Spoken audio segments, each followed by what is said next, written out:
In the context of a web browser, a frame is a part of a web page or browser window which displays content independent of its container, with the ability to load content independently. The HTML or media elements that go in a frame may or may not come from the same website as the other elements of content on display. In HTML, a frameset is a group of named frames to which web pages and media can be directed.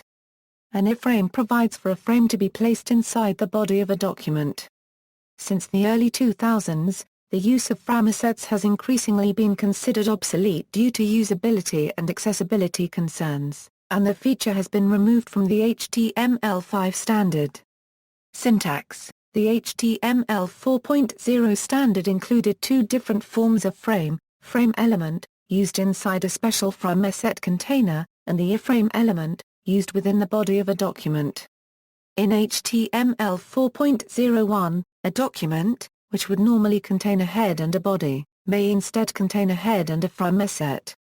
The attributes rows and cols on the opening frameset tag define the dimensions of a grid of frames using comma-separated lists of sizes, specified in either pixels or percentages.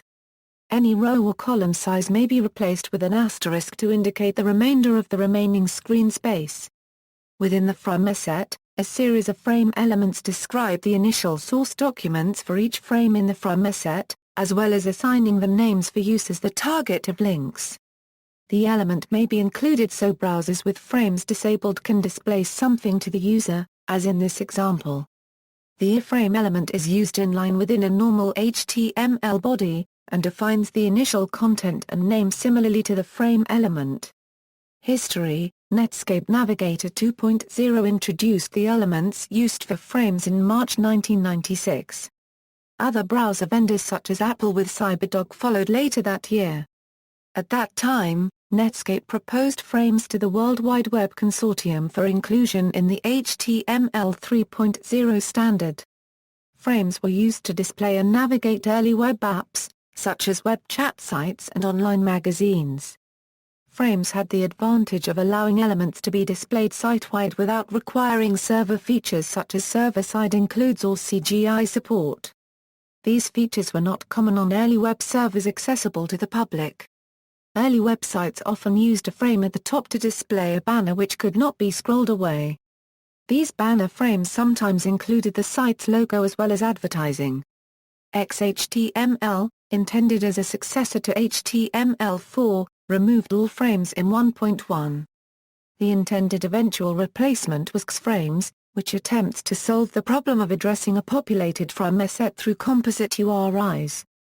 The later HTML5 standard, which took a different approach to succession from HTML4, also removes framesets. The iframe element, however, remains, with a number of sandboxing options intended for sharing content between sites. Advantages: by allowing content to be loaded and navigated independently, frames offered several advantages over the plain HTML in use when they were first developed, simplifying maintenance of content shared across all or most pages, such as navigation data.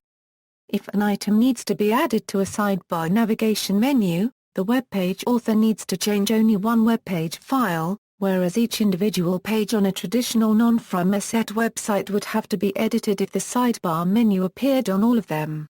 Reducing the amount of bandwidth needed by not re-downloading parts of the page which hadn't changed.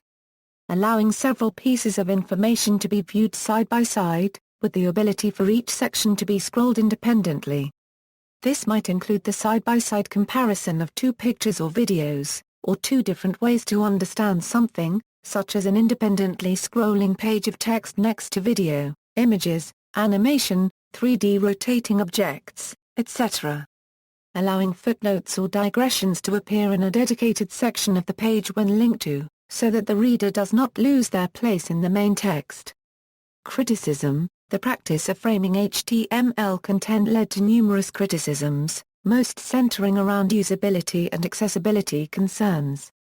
These include: framing breaks the link between content and a URL, making it difficult to link to or bookmark a particular item of content within the frameset. The implementation of frames is inconsistent across different browsers, Browsers which render material linearly do not handle frames well. Screen reader programs, text or audio browsers, email browsers such as Agora, mobile browsers.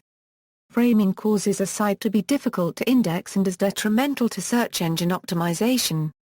Framing confuses the boundaries between content on different servers, which raises issues of copyright infringement. Visitors arriving from search engines may land on a page intended for display in a frame which has no navigation. Frames change the behavior of the black button. Users usually do not expect frames to print the way they do.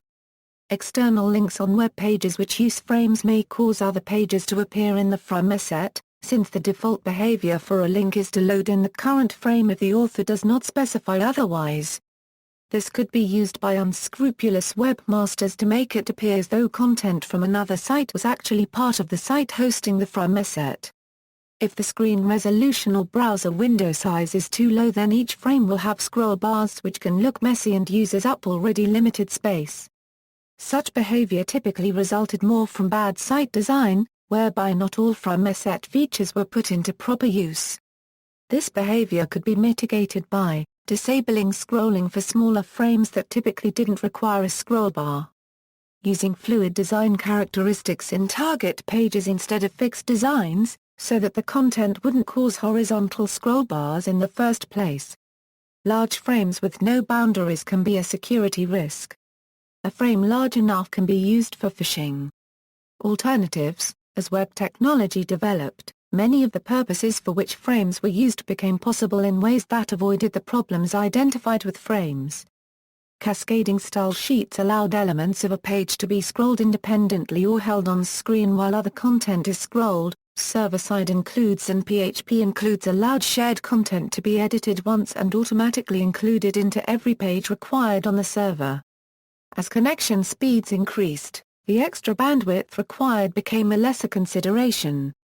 The development and widespread deployment of web-oriented scripting languages and frameworks, such as PHP in active server pages, and database-backed content management systems such as WordPress, provided much richer options for maintaining navigation. Developments in client-side scripting led to dynamic HTML, which allowed parts of a page to be visually replaced based on a user's actions. This allowed much more flexibility for showing side content, such as footnotes or instructions, as these could now be displayed and hidden anywhere on the page rather than requiring a predefined frame. The rise of Ajax allowed for dynamic display within a page of content even when it needs to be fetched from the server, for instance based on the logged-in user or events elsewhere. Not all of problems identified with framesets are eliminated by using these alternative approaches. For instance, issues with backward navigation, bookmarking, and indexing remain on many sites which make heavy use of DHTML/Ajax navigation. See also, frames, inline linking, deep linking, framecolor, tableless web design. References. External links, HTML help, what's wrong with frames? Dan's Web Tips, frames, script designed to prevent framing of your content.